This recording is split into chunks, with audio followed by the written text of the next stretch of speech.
1751년 음력 11월 창경궁 안에서 장례 준비가 한창이었습니다.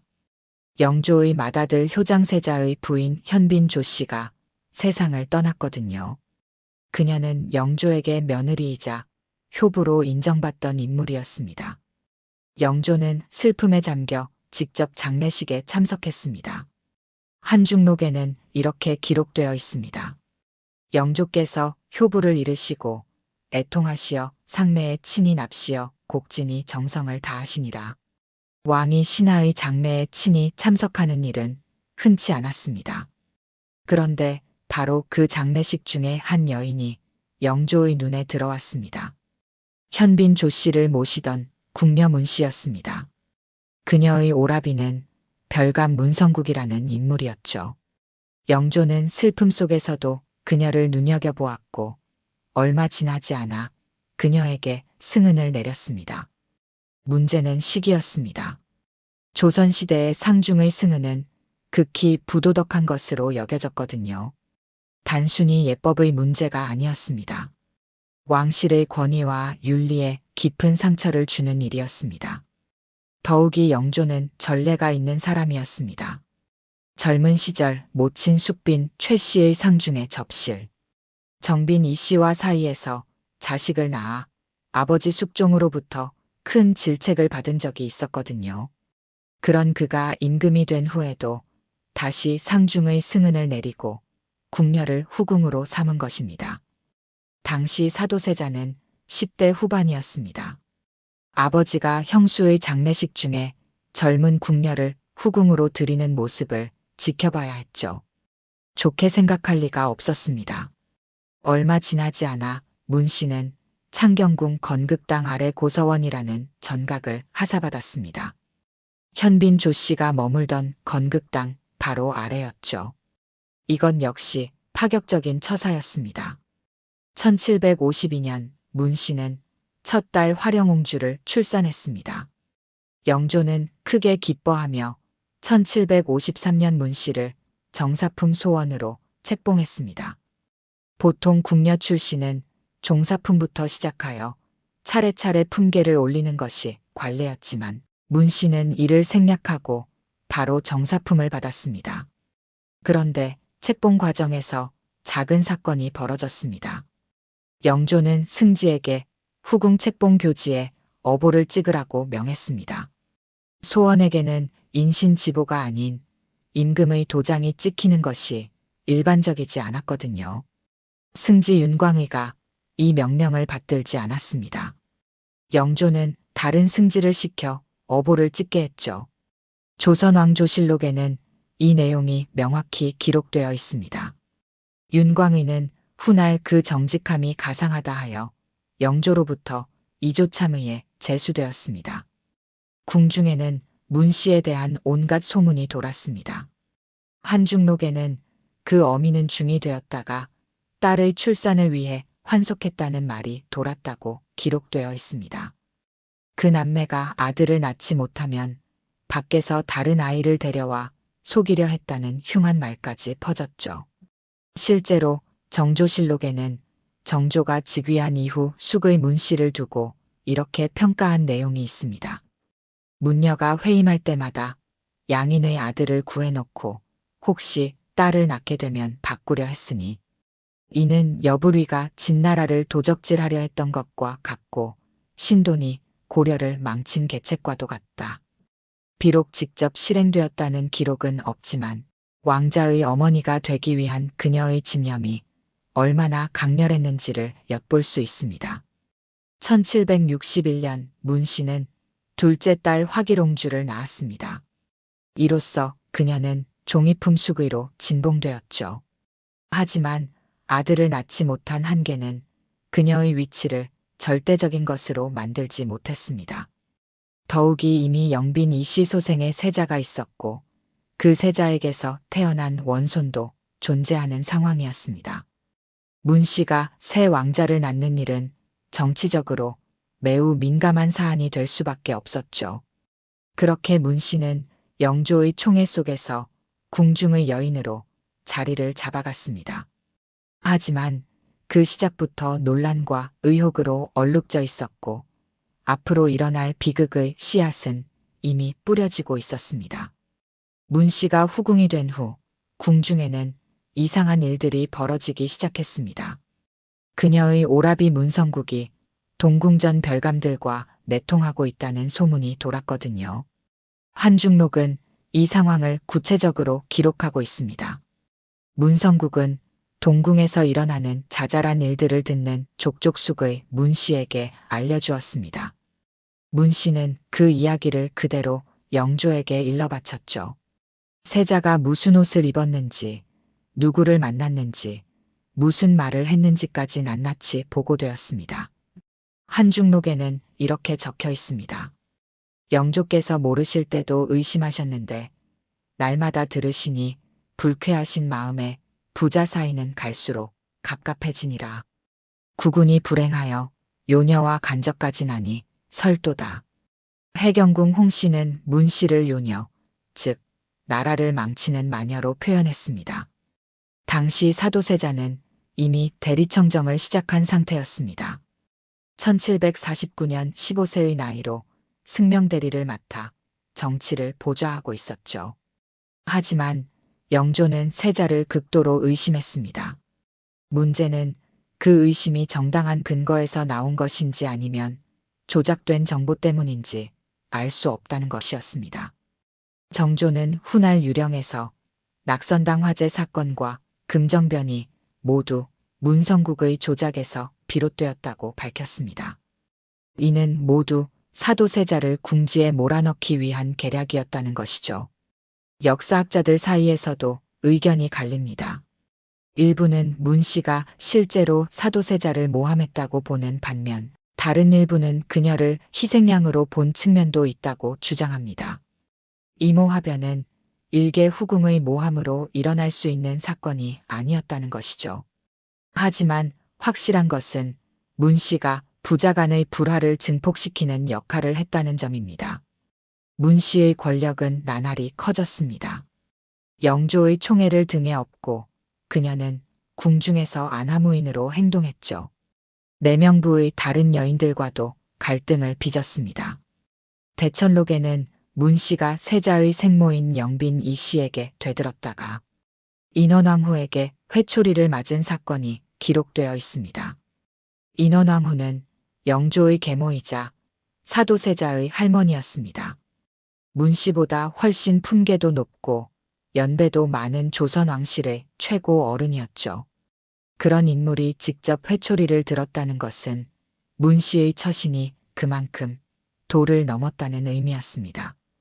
이 사건은 당시 사도세자와 영빈 이 씨가 지켜보는 가운데 벌어졌습니다. 궁중 전체에 큰 충격을 안겼죠. 분노한 영조는 인원왕후에게 양위를 언급하며 반발했습니다. 인원왕후는 자신의 귀가 어두워 잘못 알아들었다며 황급히 사과하고 거처를 옮겼죠. 국왕과 대비가 양위를 두고 갈등을 빚는 상황은 조선 역사상 극히 이례적인 일이었습니다. 그 중심에는 숙의 문 씨가 있었습니다. 문 씨는 궁중에서 점점 더 많은 적을 만들어갔습니다. 하지만 영조의 총애만 있으면 괜찮다고 생각했던 것 같습니다. 한국학중앙연구원의 기록에 따르면 문 씨는 약원의 인삼약재를 도둑질하는 비리까지 저질렀습니다. 이 사실이 나중에 정조 즉위 후 죄목 중 하나로 거론되었죠. 그녀는 정승 김상로와도 긴밀히 연결되어 있었습니다. 김상로는 세자의 잘못을 과장하여 영조에게 반복적으로 보고했죠. 이는 결국 영조로 하여금 세자를 멀리하게 만드는데 일조했습니다. 당시 조정에는 세자가 점점 제정신이 아니라는 소문이 돌기 시작했습니다. 이것이 사실인지 아니면 문 씨 일파의 정치적 조작인지는 지금도 논란입니다. 한중록은 사도세자의 정신질환을 구체적으로 기록하고 있지만 일부 역사학자들은 이를 홍씨 집안을 방어하기 위한 왜곡으로 봅니다. 확실한 것은 영조와 사도세자의 관계가 돌이킬 수 없을 만큼 악화되었다는 사실입니다. 그리고 그 과정에서 문 씨와 문성국 남매가 중요한 역할을 했다는 것이죠.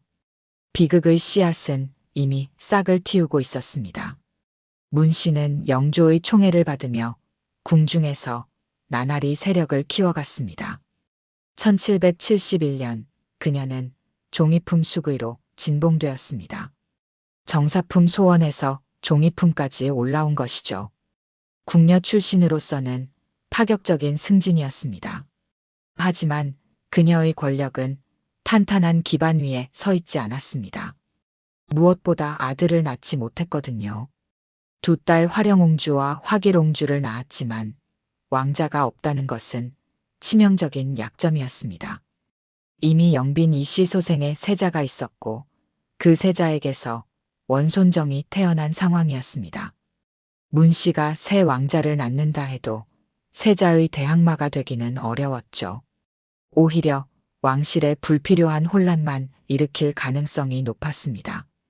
그럼에도 문 씨는 왕자를 간절히 원했습니다. 야사에는 문 씨가 사가에서 몰래 사내 아이를 들여와 왕자라고 속이려 했다는 이야기가 전해집니다. 영의정 이종성에게 발각되어 무산되었다고 하죠. 이 이야기가 사실인지는 확인할 수 없습니다. 하지만 정조실록에 비슷한 내용이 기록되어 있는 것으로 보아 적어도 그런 소문이 퍼질 만큼 문 씨의 집념이 강렬했던 것은 분명해 보입니다. 문 씨는 내명부에서도 계속 문제를 일으켰습니다. 앞서 언급한 인원왕후에게 회초리를 맞은 사건 외에도 영빈 이 씨와의 갈등은 지속되었습니다. 영빈 이 씨는 세자의 생모였고 문 씨보다 훨씬 높은 지위에 있었거든요.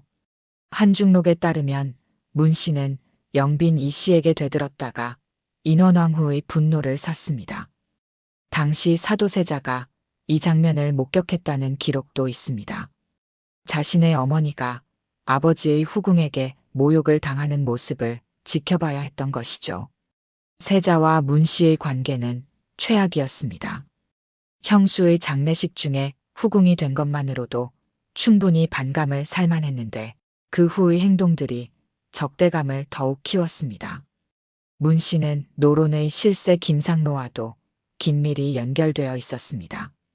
김상로는 당시 노론의 영수로 영조의 신임을 받는 인물이었죠. 그가 세자에 대한 부정적인 보고를 올릴 때마다 영조의 의심은 깊어졌습니다. 흥미로운 점은 김상로가 이모화변 당시 이미 파직당한 상태였다는 사실입니다. 정조가 즉위한 후 김상로를 문 씨와 함께 사도세자를 모함한 인물로 지목했지만 실제로는 김상로가 세자를 옹호하다가 파직당했다는 기록도 있습니다. 이는 문 씨와 김상로가 희생양으로 이용되었을 가능성을 보여줍니다. 정조와 노론이 이모화변의 원한을 끝내고 협력하기 위해 그들을 범인으로 몰아간 것일 수도 있다는 것이죠. 하지만 문 씨가 완전히 무고한 희생양이라고 보기는 어렵습니다. 한중록을 비롯한 여러 기록이 그녀의 악행을 일관되게 증언하고 있거든요. 해경궁 홍 씨는 당시 궁중에서 생활하던 세자빈으로 그 현장을 직접 목격한 인물이었습니다. 문 씨는 왕의 총애만 믿고 궁중에서 안하무인으로 행동했습니다. 그러면서도 자신의 위치가 얼마나 불안정한지는 깨닫지 못한 것 같습니다. 영조가 살아있는 동안에는 괜찮았지만 그 후는 생각하지 못했죠. 그녀에게는 지지 세력이 없었습니다.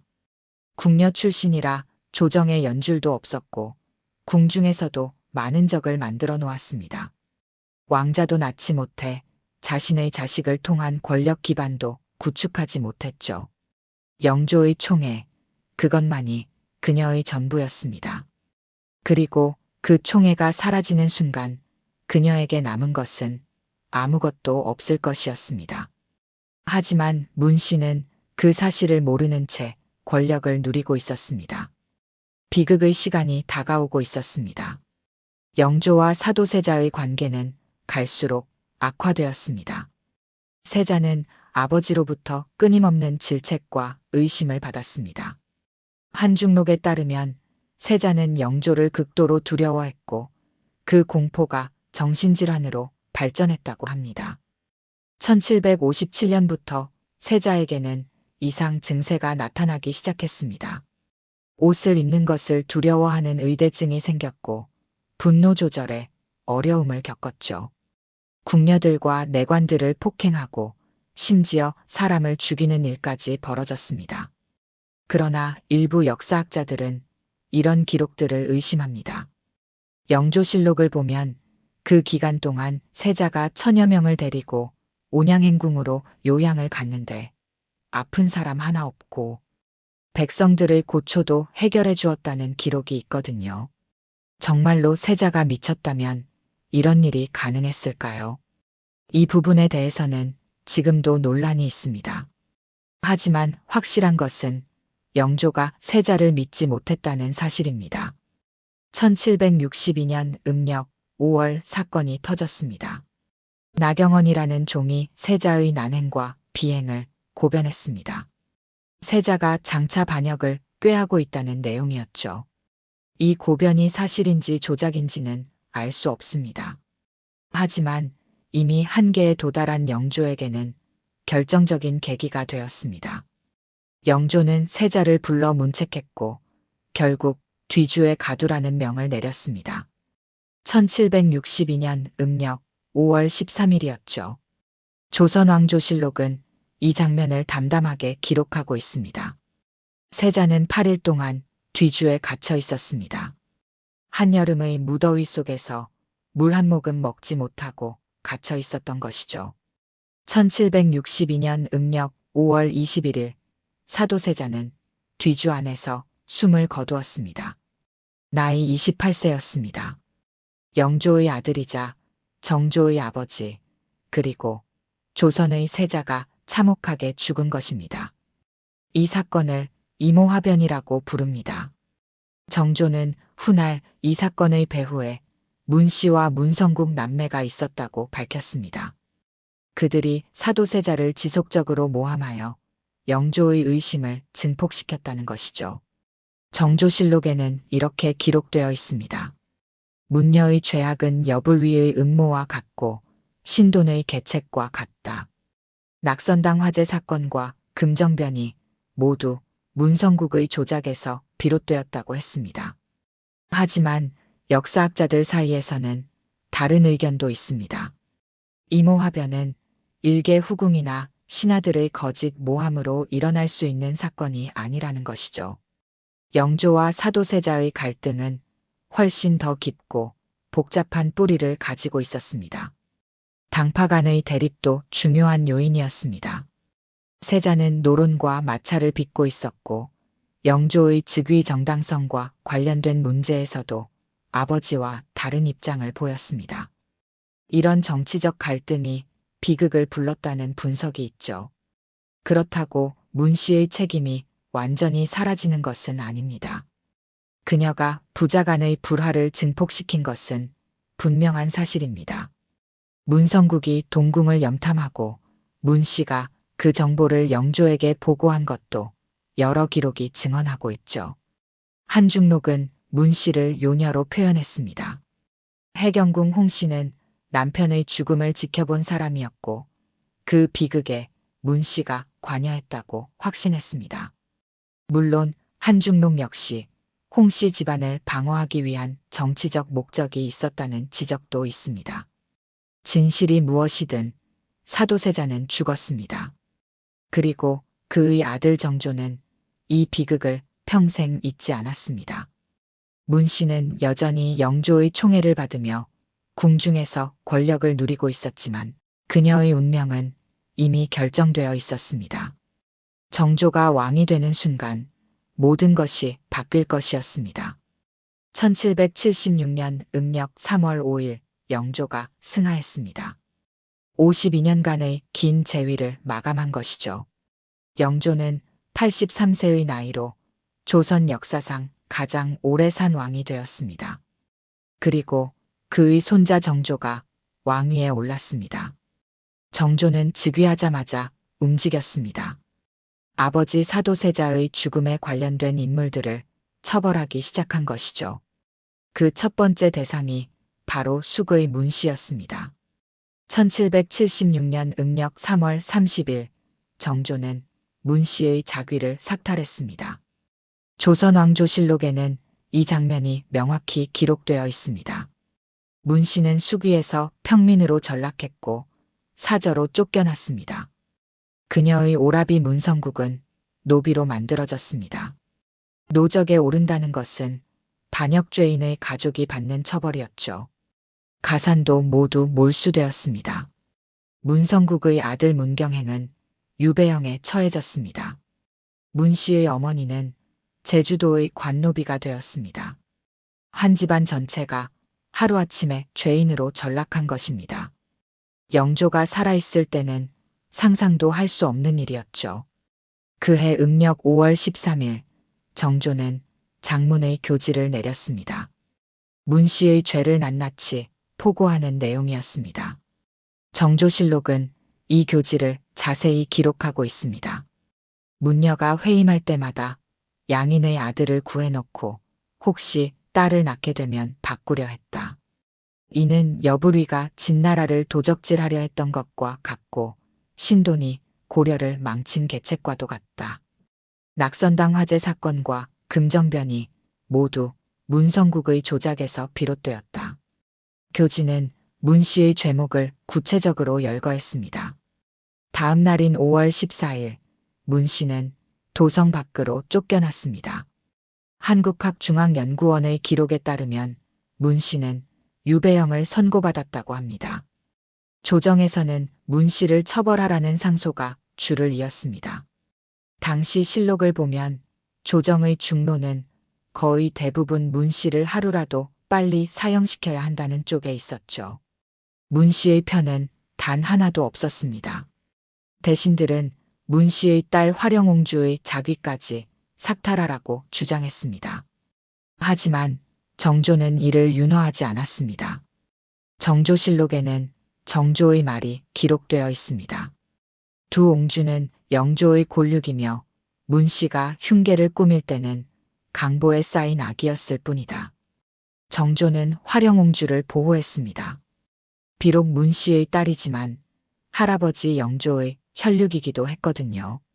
게다가 화령옹주는 어머니의 죄에 아무 관련이 없었습니다. 하지만 화령옹주의 삶은 완전히 바뀌었습니다. 정조는 훗날 화유옹주가 사망하자 이렇게 말했습니다. 선조의 옹주 가운데 궁중을 출입한 사람은 단지 이 옹주 하나뿐이었는데 이 말의 의미는 명확합니다. 화령옹주는 궁궐 출입이 금지되었습니다. 자귀만 유지했을 뿐 왕녀로서의 예우는 전혀 받지 못했죠. 평민이나 다름없는 삶을 살아야 했습니다. 화령옹주의 남편 심능건도 처벌을 받았습니다. 1781년 문 씨의 생전 재산을 마음대로 처분했다가 탄핵을 받아 삭직되었죠. 조선왕조실록에는 이 사건도 기록되어 있습니다. 문 씨의 둘째 딸 화길옹주는 이미 1773년에 세상을 떠난 상태였습니다. 19세의 나이로 요절한 것이죠.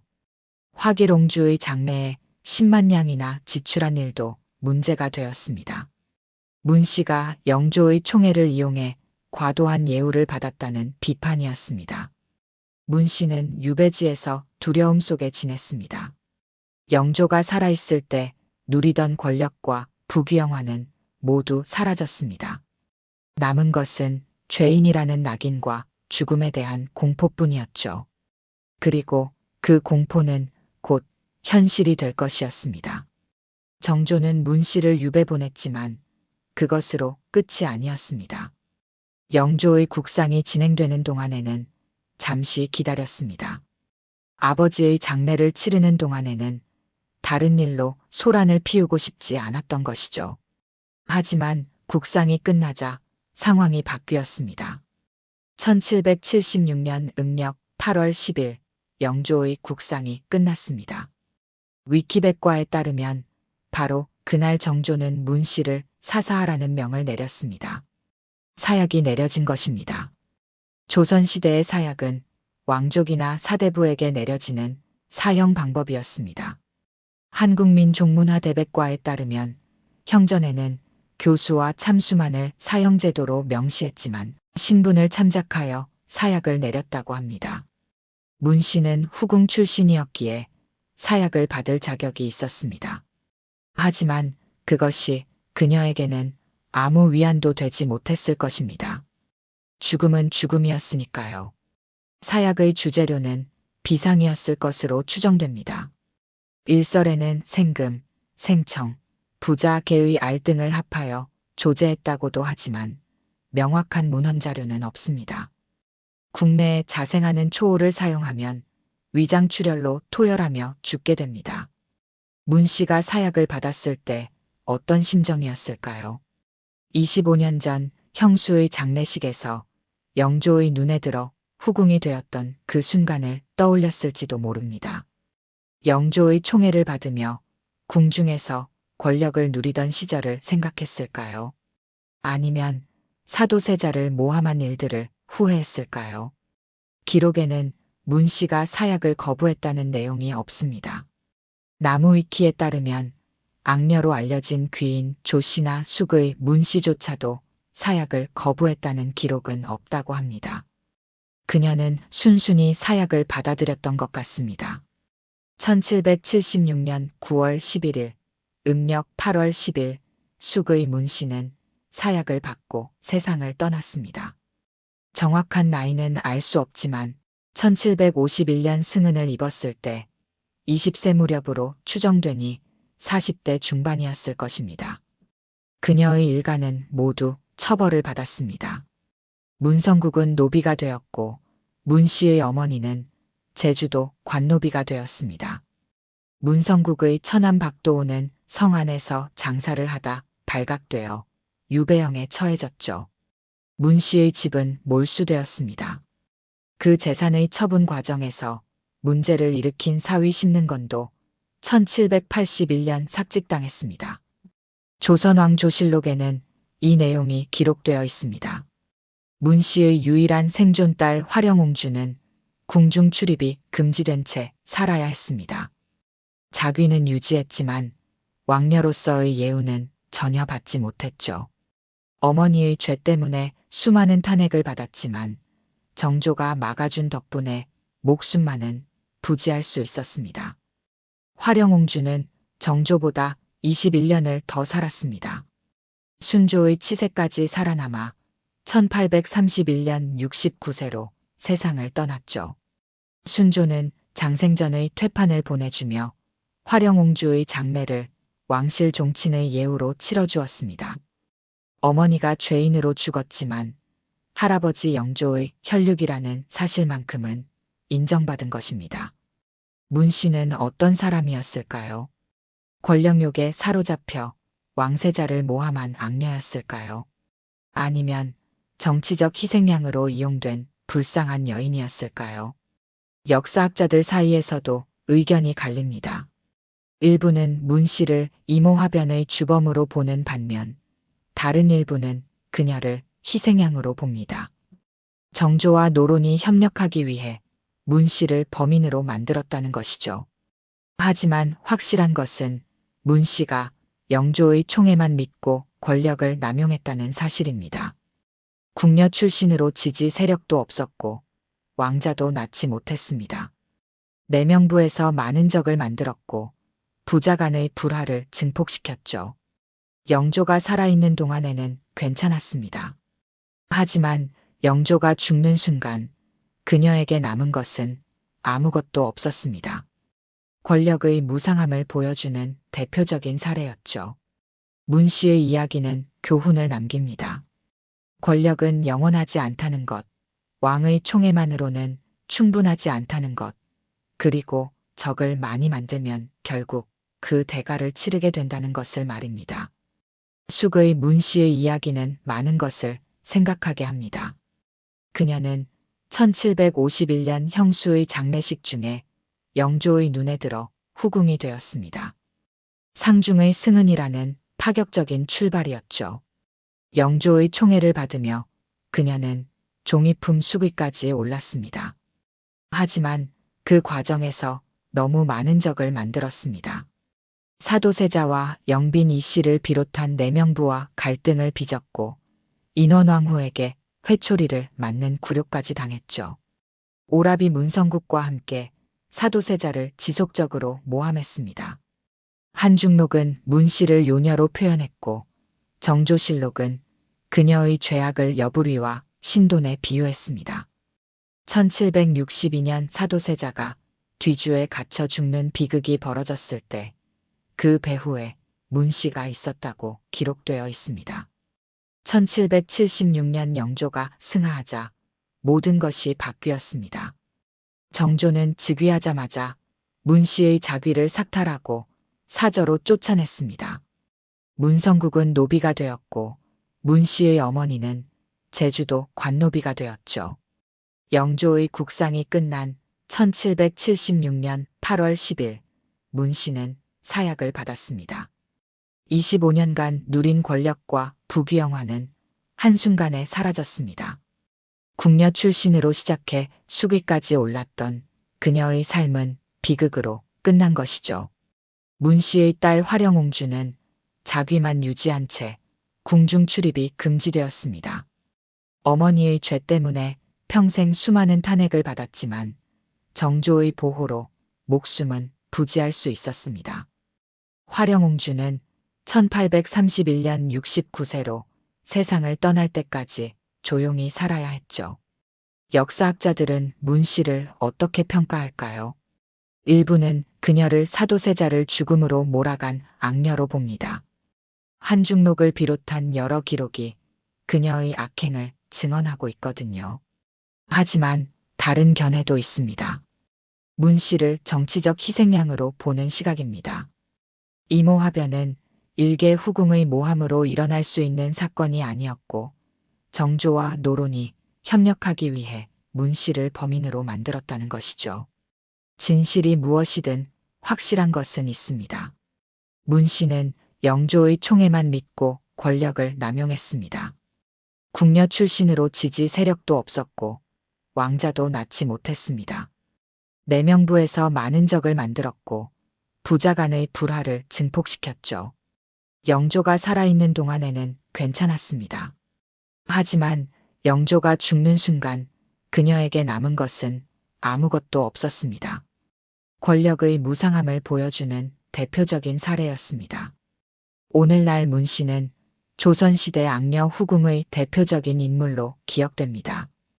귀인 조 씨와 함께 가장 이미지가 나쁜 후궁으로 꼽히죠.